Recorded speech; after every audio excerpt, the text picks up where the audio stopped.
One day വ്യൂസിൻ്റെ പുതിയൊരു വീഡിയോയിലേക്ക് എല്ലാവർക്കും സ്വാഗതം. ഞാൻ ഉച്ചയ്ക്ക് ഷോപ്പിൽ നിന്ന് വീട്ടിൽ വന്നു.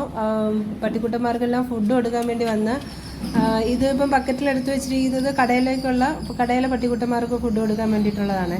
ഞാൻ വന്നതാ ഈ നിൽക്കുന്ന അന്തേവാസികൾക്കെല്ലാം ഫുഡ് കൊടുത്തു കഴിഞ്ഞിട്ട് ഞാൻ ഷോപ്പിൽ പോകാൻ വേണ്ടി ഗേറ്റ് പൂട്ടി വെളിയിൽ ഇറങ്ങി കഴിഞ്ഞപ്പോഴത്തേക്ക് എല്ലാണ്ണവും കൂടെ വീണ്ടും വന്ന് നിരന്ന് നിൽക്കുക.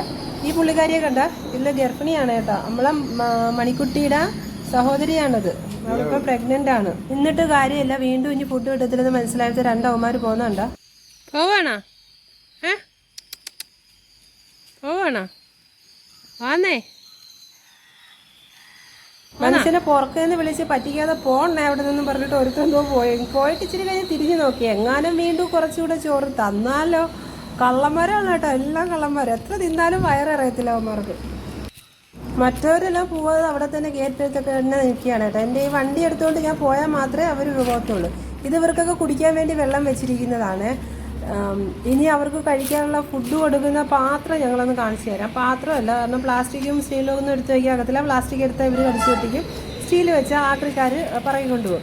അതുകൊണ്ട് ഇവർക്കൊക്കെ ഫുഡ് കൊടുക്കാൻ വേണ്ടി ഞങ്ങൾ ടയറിൻ്റെ തന്നെ ഒരു സംഭവം ഉണ്ടാക്കി വെച്ചിട്ടുണ്ട്. ഇത് നമ്മളെ മണിക്കുട്ടിയുടെ സഹോദരനാണ്. മണിക്കുട്ടൻ എന്നാണ് ഞാൻ അവനെ വിളിക്കുന്നത്. മറ്റോളെ മണിക്കുട്ടി എന്ന് തന്നെയാണ് വിളിക്കുന്നത്. ഇത് ഈ നിൽക്കുന്നത് നമ്മുടെ അമ്മിണിയാണ്. ഇവന്മാരെല്ലാം പുതിയ അംഗങ്ങളാണ് കേട്ടോ. എല്ലാവരും താഴത്തെ ജംഗ്ഷനിൽ ഉണ്ടായിരുന്നത്. നമ്മളെ വണ്ടിയുടെ പുറക്കെ വന്ന് ഇപ്പോൾ വീട്ടിൻ്റെ അടുത്തായി എല്ലാവരും. നമ്മൾ വരുമ്പോൾ ഗേറ്റിൻ്റെ ഫ്രണ്ടിൽ വരും. നമ്മളില്ലാത്തപ്പോൾ ഗേറ്റിൻ്റെ ഫ്രണ്ടിൽ നിന്ന് മാറി തണലത്ത് എവിടെയെങ്കിലും പോയി കിടക്കും.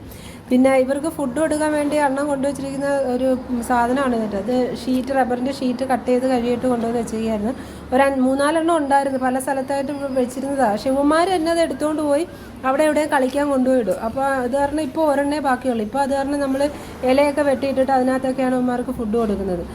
ഗേറ്റിന് പുറത്ത്, ഞങ്ങളുടെ വീടിൻ്റെ ഗേറ്റിന് പുറത്ത് അന്തേവാസികളെ ഒന്ന് പരിചയപ്പെടുത്താമെന്ന് കരുതി എടുത്ത വീഡിയോ ആണ് കേട്ടോ. അപ്പോൾ എനിക്ക് ഷോപ്പിൽ പോകാൻ ടൈമായി. എല്ലാവർക്കും ബൈ.